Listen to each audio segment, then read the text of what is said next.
Hello friends, இன்றைக்கி நம்ம சேனலில் என்ன பார்க்க போகிறோன்னா ஒரு முக்கியமான ஜோதிட தாள்களை தான் சிம்மம் ராசிக்காரங்களுக்கு பார்க்க போகிறோம். இந்த வீடியோவில் ஜோதிட தாள்கள் மட்டும் இல்லை, ஒரு ஆன்மீக தாள்களும் உங்களுக்கு ஷேர் பண்ண போகிறேன். ஸோ என்ன தாள்கள் அப்படிங்கிறத வீடியோ பார்த்து தெரிஞ்சுக்குங்க. டிசம்பர் மாதம் தற்போது நடந்துட்டுருக்கு. இந்த டிசம்பர் மாதம் 4ஆம் தேதிக்கு பிறகு ஒரு பயங்கரமான மாற்றமானது உங்கள் ராசிக்கு ஏற்பட போகுது.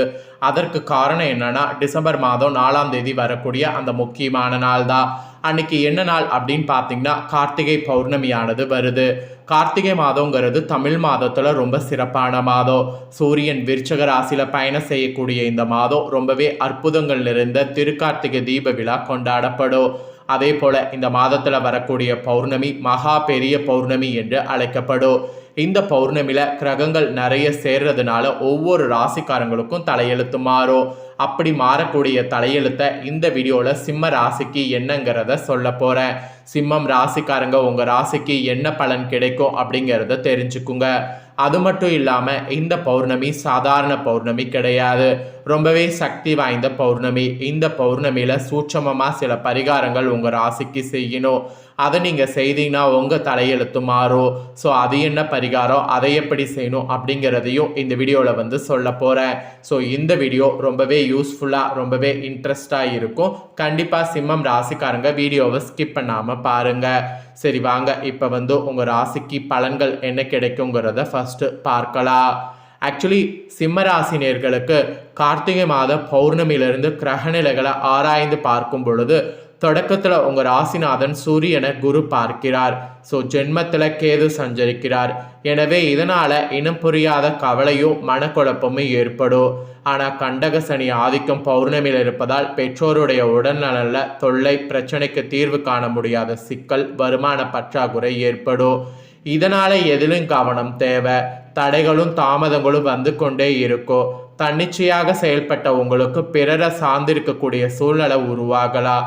விரயங்கள் கூட அதிகரிக்கும். ஸோ எல்லாத்துக்குமே கவனமாக இருக்கணும் என்பது குறிப்பிடப்படுது.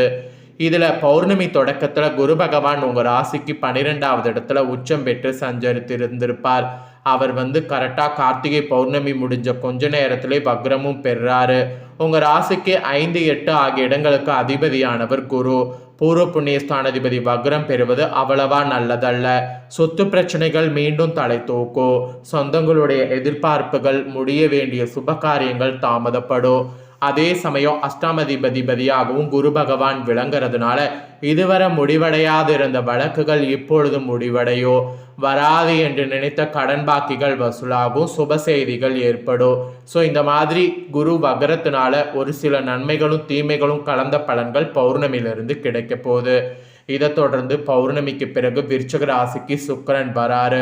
உங்க ராசிக்கு 3, 10 ஆகிய இடங்களுக்கு அதிபதியானவர் சுக்கிரன். அவர் சுகஸ்தானத்துக்கு வரக்கூடிய இந்த நேரம் நல்ல நேரம்தான். வளர்ச்சி பாதையை நோக்கி அடியெடுத்து வைக்கக்கூடிய உங்க கனவு நனவாகும். எதிர்கால நலன் கருதி நீங்க எடுக்கக்கூடிய முயற்சி வெற்றி கிடைக்கும். தொழிலில் கூட கூடுதல் லாபமானது கிடைப்பதோடு புதிய ஒப்பந்தங்களும் சேரும். அடகு வைத்த நகைகளை மீட்டு கொண்டு வரக்கூடிய வாய்ப்பு உங்களுக்கு ஏற்படும். உத்தியோகத்தில் எதிர்பார்த்த மாறுதல் கூட உங்களுக்கு ஆக்சுவலி கிடைக்கும். சுக்கிரனால இந்த மாதிரியான பலன் கிடைக்கும். இதை தொடர்ந்து பௌர்ணமி முடிஞ்சதுக்கு பின்னாடி தனுசு ராசிக்கு செவ்வாய் செல்றாரு. உங்க ராசிக்கு 4, 9 ஆகிய இடங்களுக்கு அதிபதியானவர் செவ்வாய். அவர் பூர்வ புண்ணிய ஸ்தானத்துல வரக்கூடிய இந்த ஒரு நேரம் புதிய திருப்பங்கள் ஏற்படும். பிள்ளைகளுக்குரிய திருமண போன்ற சுப காரியங்கள் சிறப்பாக நடைபெறும். இடம் வாங்குவது, பூமி வாங்குவது பற்றி சிந்திக்கக்கூடிய உங்க கனவு நனவாகும். வாங்கிய இடத்தை விற்பதன் மூலம் எதிர்பார்த்ததை காட்டிலும் கூடுதல் லாபம் கிடைக்கும். உடன் பிறப்புகள் உங்க குணமறிந்து நடந்து கொள்வாங்க. வாடகை கட்டிடத்தில் நடைபெற்ற தொழிலை சொந்த கட்டிடத்திற்கு மாற்றக்கூடிய முயற்சி கூட நீங்க செய்தீங்கன்னா கைகூடும். அப்புறம் இதை தொடர்ந்து பௌர்ணமிக்கு பிறகு விருச்சக ராசிக்கு புதன் வருவார். உங்கள் ராசிக்கு 2, 11 ஆகிய இடங்களுக்கு அதிபதியானவர் புதன். அவர் சுகஸ்தானத்துக்கு வரும்பொழுது பொருளாதாரத்தில் நிறைவு ஏற்படும். கரைந்த சேமிப்புகளை ஈடுகட்ட முடியும். வாடகை கட்டிடத்தில் நடைபெற்ற தொழிலை சொந்த கட்டிடத்திற்கு மாற்றக்கூடிய முயற்சி கைகூடும். பூர்வீக சொத்துக்கள் மூலம் லாபமானது ஏற்படும். பாக பிரிவினைகள் சுமூகமாக முடியும். பொது வாழ்வில் இருக்கிறவங்களுக்கு கரெக்டாக இந்த பௌர்ணமி பிற்பகுதியில் மகிழ்ச்சி அதிகரிக்கும். வியாபாரம் மற்றும் தொழில் செய்பவர்களுக்கு நல்ல தாள்கள் கிடைக்கும். உத்தியோகத்தில் உள்ளவர்களுக்கு மேலதிகாரிகளுடைய ஆதரவு உண்டு. கலைஞர்களுக்கு புதிய ஒப்பந்தம் வந்து சேரும். மாணவ மாணவிகளுக்கு ஆசிரியர்கள் வழிகாட்டுதல் சிறப்பாமையும். பெண்களுக்கு பிள்ளைகளால் பெருமை சேரும். வருமானம் திருப்தி தரும். ஸோ இந்த மாதிரி தான் உங்களுக்கு கிரகங்களால் பலன்கள் கிடைக்கும் என்பது குறிப்பிடப்பட்டிருக்கு. ஸோ குறிப்பிடப்பட்ட பலனை தெளிவாக இந்த வீடியோவில் உங்கள் ராசிக்கு சொல்லிட்டேன். சொன்னதை தெரிஞ்சிருப்பீங்க. தெரிஞ்சதுக்கேற்ப நடந்து பயன் பெறுங்க. இப்போ இந்த பௌர்ணமியை பற்றி ஒரு சிறப்பை உங்களுக்கு சொல்ல போகிறேன். இது கார்த்திகை மாதத்தில் வரக்கூடிய பௌர்ணமி தினங்கிறதுனால இதையெல்லாம் மறக்காமல் செய்வதன் மூலம் சிறப்பான பலன்களை உங்கள் ராசிக்காரங்க பெற முடியும். எதையெல்லாம் செய்தால் சிறப்பான பலன்கள் பெற முடியும் அப்படிங்கிற ஆன்மீக தாள்களை தான் இந்த வீடியோவில் உங்களுக்கு சொல்ல போகிறேன்.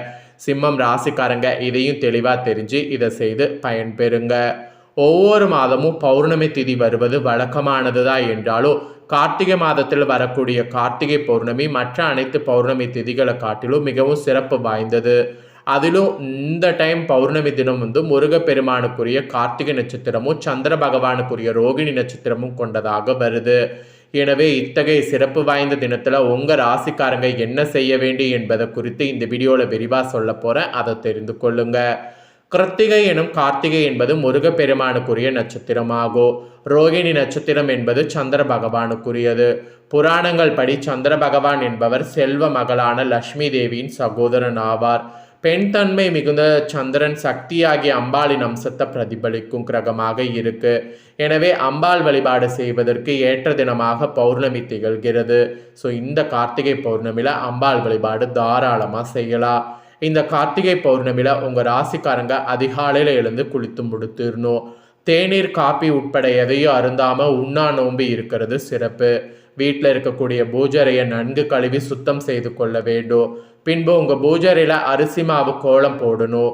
முருகப்பெருமானுக்குரிய சிறிய அளவிலான வேல் உங்கள் பூஜரையில் இருக்கக்கூடிய பட்சத்தில் ஒரு மரப்பீடத்தில் ஒரு செம்பு பாத்திரத்தில் அரிசி நிரப்பி அந்த வேலுக்கு சந்தன மஞ்சள் குங்குமம் பொட்டு இட்டு அந்த வேலை அரிசியில் சொருகி வைக்கணும். பின்பு அந்த வேலுக்கு வாசமிக்க மலர்களை சாத்த வேண்டும். பிறகு ஒரு செம்பு அல்லது வெள்ளி விளக்கில் தீபமேற்றி வைத்து அதனோடு 6 மண் அகல் விளக்குகளை தீபமேற்றி வைத்து பால் பழம் போன்றவற்றை நைவேத்தியமாக வைக்க வேண்டும். ஸோ முருகப்பெருமானை இந்த நாளை இந்த மாதிரி வழிபாடு செய்யணும். பிறகு பூஜரிலே நீங்கள் சாஷ்டாகமாக அமர்ந்து முருகப்பெருமானுக்குரிய கந்தசஷ்டி கவசம் சண்முக கவசம் போன்ற பாடல்களை துதித்து வழிபாடு செய்யணும். இந்த தினத்தில் கந்த புராணம் கார்த்திகை புராணம் போன்றவற்றை பிற சொல்ல கேட்பதால் கேட்கக்கூடிய உங்களுக்கு வாழ்வில் ஏழ்மை நிலை விலகி செல்வம் சேரும். அதனால் தாராளமாக இந்த இதை பண்ணுங்க. அப்புறம் இந்த கார்த்திகை பௌர்ணமி தினத்தில் முருகப்பெருமானுக்குரிய ஆலயங்கள் உங்கள் ஊரில் இருக்கக்கூடிய பட்சத்தில் அந்த ஆலயத்திற்கு சென்று முருகப்பெருமானுக்கு பால் பன்னீர் போன்ற பொருட்களால் அபிஷேகம் செய்து வழிபாடு செய்யணும்.